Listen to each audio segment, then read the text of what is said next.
사도신경으로 신앙 고백 드림으로 새벽 예배 시작합니다.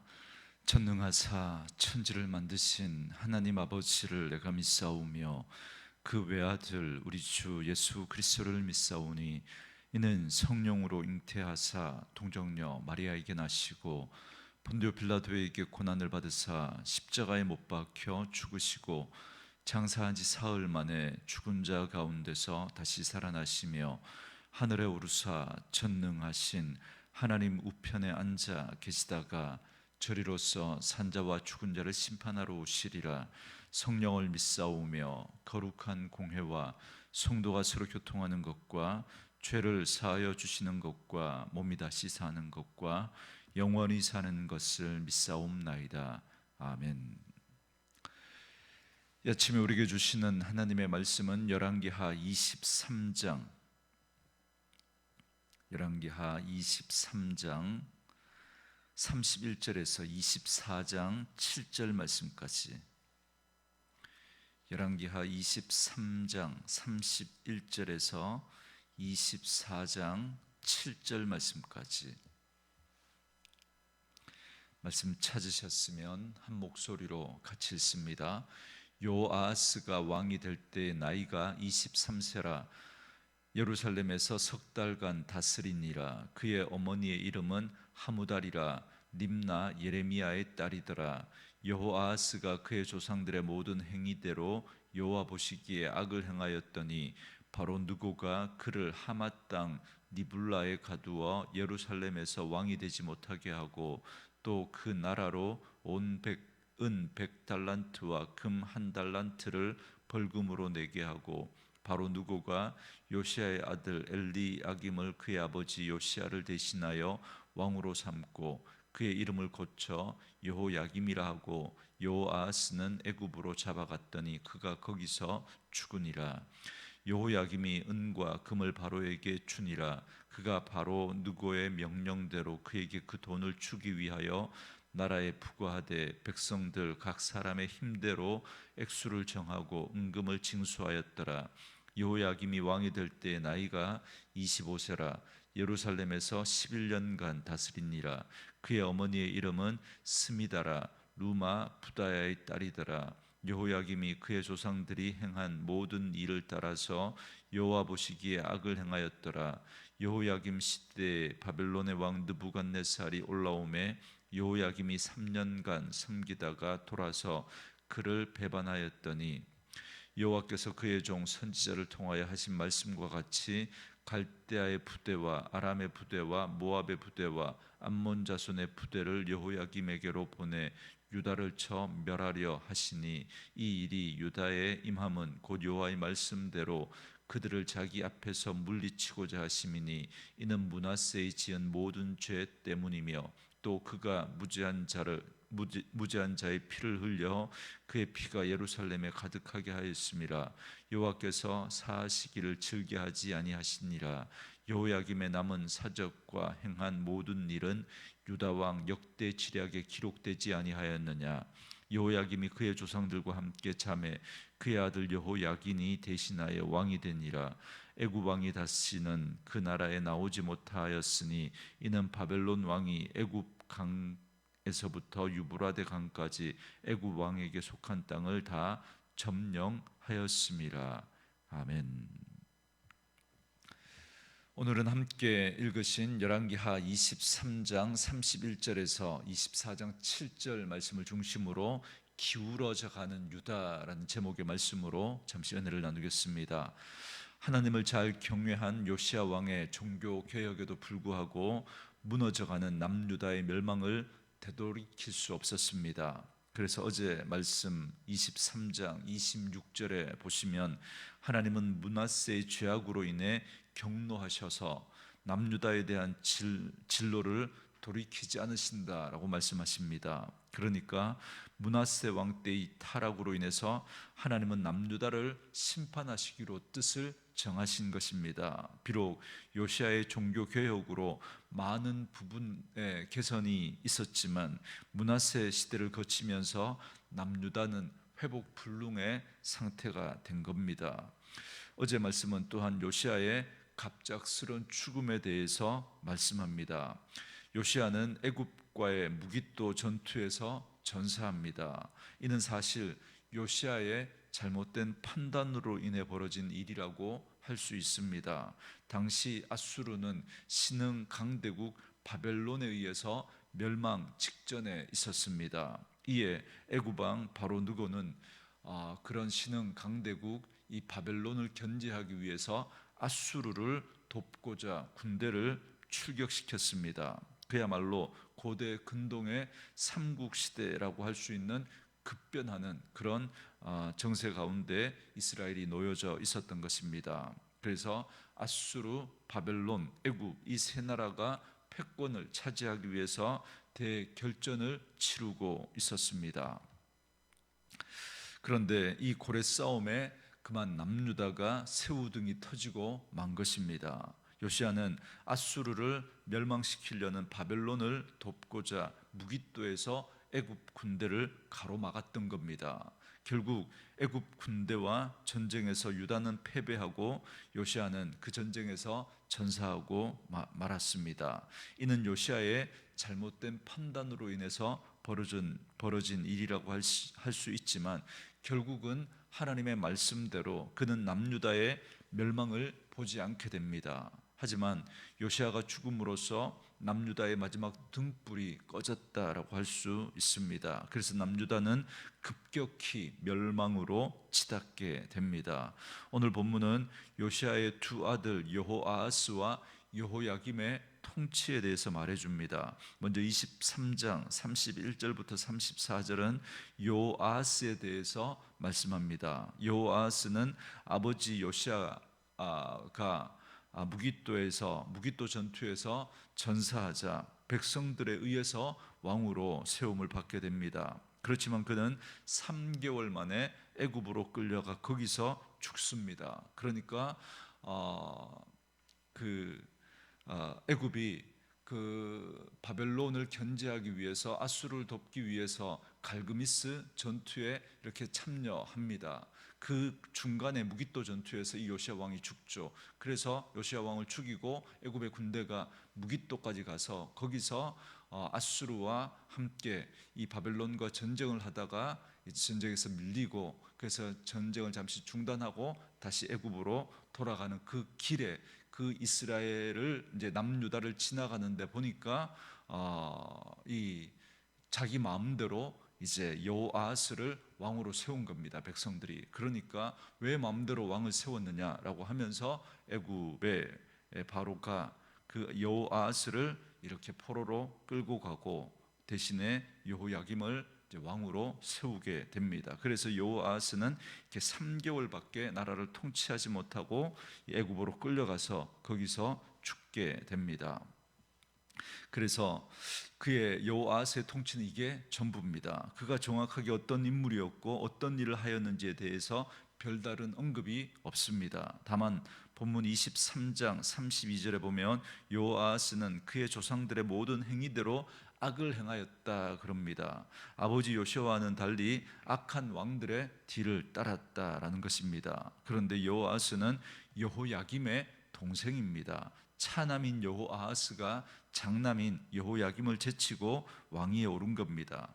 이는 갑작스럽게 요시야가 전사하자 백성들에 의해 동생인 여호아하스가 왕으로 세워진 겁니다. 마치 요시야가 어린 8살의 나이에 백성들로부터 왕으로 세움받은 것과 같다고 할 수 있습니다. 그러면 백성들로부터 왕으로 세움을 받았기 때문에 백성들이 좋아할 만한 정책을 펴는 것이 당연합니다.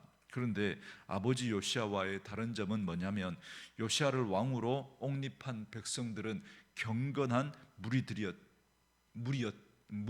무리들이었지만 그러나 여호아하스를 왕으로 세운 백성들은 우상 숭배를 버리지 못한 그런 악한 자들이었습니다.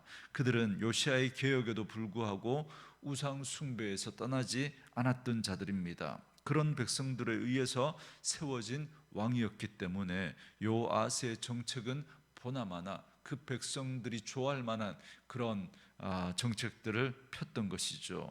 그나마 그는 3개월 만에 애굽의 포로로 끌려감으로써 이렇다 할 만한 일도 못했지만 하나님보다는 백성들의 뜻, 하나님이 기뻐하시는 일보다는 백성들이 기뻐하는 일을 행했던 것입니다. 여러분, 오늘 교회도 마찬가지입니다. 교회가 하나님을 기뻐하는 것을 우선으로 하고 있는지, 아니면 사람들이 기뻐하는 일을 우선으로 하고 있지는 않은지 우리는 늘 고민하고, 정말 하나님 앞에서 하나님이 기뻐하시는 하나님의 뜻을 쫓는 교회가 되어야 할 것입니다. 여러분, 온전한 신앙의 삶은 내가 좋아하는 것이 곧 하나님이 좋아하시는 것이고, 또 하나님이 기뻐하시는 것이 또한 나도 기뻐하는 것이 될 때, 그때 온전한 신앙이라 할 수 있습니다. 그렇게 하나님이 기뻐하시는 것과 내가 기뻐하는 것이 일치되어야 합니다. 그렇지 않으면 언제나 우리의 선택은 하나님의 뜻에 어긋나게 되고, 그것을 신앙이라고 합리화하고 포장하기 일쑤입니다. 그게 바로 남유다 백성들의 모습이었고, 그리고 여호아스의 모습이었습니다. 여호아스는 결국 3개월 만에 애굽의 포로로 잡혀가고, 애굽 왕은 여호아스의 형인 엘리야김을 왕으로 세웁니다. 34절에 보면 애굽 왕은 엘리야김의 이름을 여호야김으로 바꾸었습니다. 사실 엘리야김이나 여호야김이나 그 뜻은 같습니다. 엘리야김은 하나님이 세우신다라는 뜻이고, 여호야김은 여호와가 세우신다라는 뜻입니다. 둘 다 같은 의미입니다. 그러나 여호야김은 애굽 왕이 지어준 이름입니다. 여러분, 성경에서 이름을 지어준다라고 하는 것은 그의 존재를 결정해 준다라고 하는 의미입니다. 그렇기 때문에 유다의 왕은 하나님이 세우시고 하나님의 권세 아래 있는 것입니다. 그런데 여호야김은 애굽 왕으로부터 세움을 받았고 애굽 왕의 권세 아래 놓이게 되었다라는 것을 말해주고 있는 겁니다. 지금 남유다가 애굽의 손에서 그렇게 그 주권이 이렇게 넘어가 버린 그런 상황임을 지금 이야기하고 있는 것이죠. 여호야김은 11년간 나라를 다스렸지만 그야말로 파란만장한 그런 인생을 그가 살아가게 됩니다. 24장 1절에 보시면 여호야김 시대에 바벨론의 왕 느부갓네살이 올라오매 여호야김이 3년간 섬기다가 돌아서 그를 배반하였더니, 그럽니다. 그는 애굽에 의해서 왕으로 세워졌기 때문에 당연히 애굽을 섬겼습니다. 그러다가 바벨론 왕 느부갓네살이 침략해 오자 바벨론을 섬기게 됩니다. 그러다가 바벨론이 잠깐 약해진 틈을 타서 다시 친애굽 정책으로 돌아섭니다. 그런데 2절에 보면 결국 이 일로 인해서 바벨론은 굉장히 이제 경노하게 되고, 그래서 바벨론은 아람과 모압과 암몬의 군대와 연합해서 유다를 공격해 옵니다. 여러분, 이게 바벨론 1차 침공입니다. 이로써 사실 유다는 실질적으로 멸망했다라고 해도 과언이 아닙니다. 이때 많은 유다 백성들이 바벨론의 1차 포로로 끌려가게 됩니다. 결국 역사적 상황을 보면 유다의 멸망은 외교의 실패이고, 그리고 국제 정세에 어두운 여호야김의 실정으로 인해서 나라가 망한 것이다 라고 할 수 있습니다. 그러나 성경은 하나님의 말씀대로 하나님의 심판이 임한 것이다 라고 말씀합니다. 하나님께서 바벨론을 들어 유다의 죄악을 심판하신 것입니다. 여러분, 오늘 말씀은 이처럼 요시아의 두 아들 여호아스와 여호야김의 실정과 무너져가는 남유다의 역사를 말씀해 줍니다. 예레미야 22장 13절부터 15절 말씀해 보면 이 두 왕의 죄악을 예레미야는 이렇게 고발합니다. 불의로 그 집을 세우며 부정하게 그 다락방을 지으며 자기 이웃을 고용하고 그의 품삯을 주지 아니하는 자에게 화 있을진저 그가 이르기를 내가 나를 위하여 큰 집과 넓은 다락방을 지으리라 하고 자기를 위하여 창문을 만들고 그것에 백향목으로 입히고 붉은 빛으로 칠하도다. 네가 백향목을 많이 사용하여 왕이 될 수 있겠느냐? 네 아버지가 먹거나 마시지 아니하였으며 정의와 공의를 행하지 아니하였느냐? 그때 그가 형통하였느니라. 이렇게 말씀합니다. 여러분, 요시아와 대조해서 이 여호아스와 여호야김의 죄악을 고발하고 있는 말씀입니다. 그들은 불의로 자기 집을 세웠다 이렇게 말합니다. 그들은 왕의 나무라고 하는 가장 귀한 백향목으로 자신들의 집을 지었습니다. 이는 자기들의 권세와 부요함을 구했다는 겁니다. 요아스와 여호야김은 그렇게 자기의 권세를 내세우고 자기를 높이는데 그렇게 치중했다는 겁니다. 그런데 이 두 사람의 아버지 요시아는 어땠습니까? 이 두 아들은 자기들을 위해서 집을 짓기에 바빴는데, 그런데 그의 아버지 요시아는 하나님의 성전을 수리했고 누구보다도 열심히 종교 개혁에 힘썼습니다. 이를 어떻게 표현하고 있습니까? 먹거나 마시지도 않고 정의와 공의를 행했다 이렇게 말합니다. 그래서 그때 요시아가 형통했다라고 말씀하고 있습니다. 여러분, 여기서 바로 우리 신앙의 두 길을 보게 됩니다. 요시아의 아들과 같이 자신의 권세와 위엄을 내세우고자 자기 힘을 사용하는 사람들이 있습니다. 나라는 망해가고 백성들은 고통받는데 전혀 아랑곳하지 않고 자기 욕심만 채우는데 그 추력했던 이 요아스와 요야김의 모습을 우리는 보게 됩니다.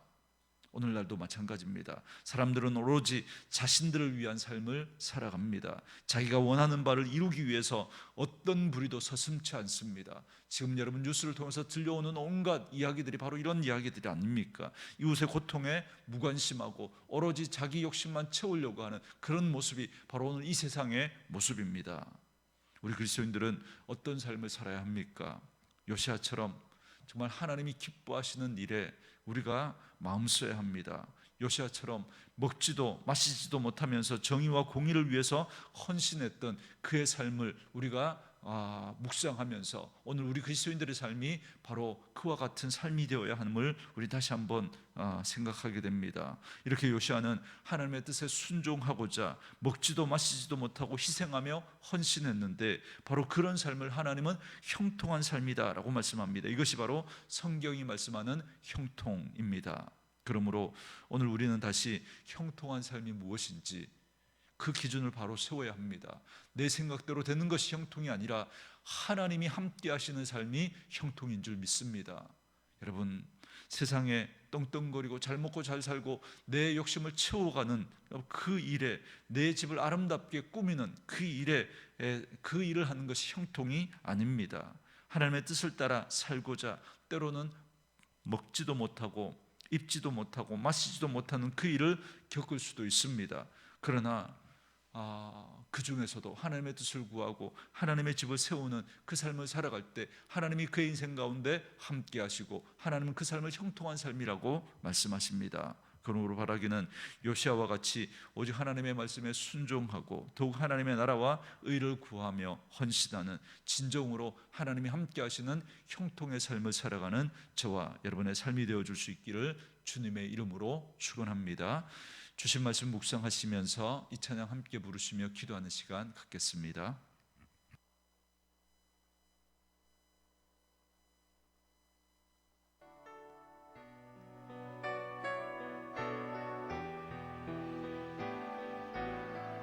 내가 무엇을 가지고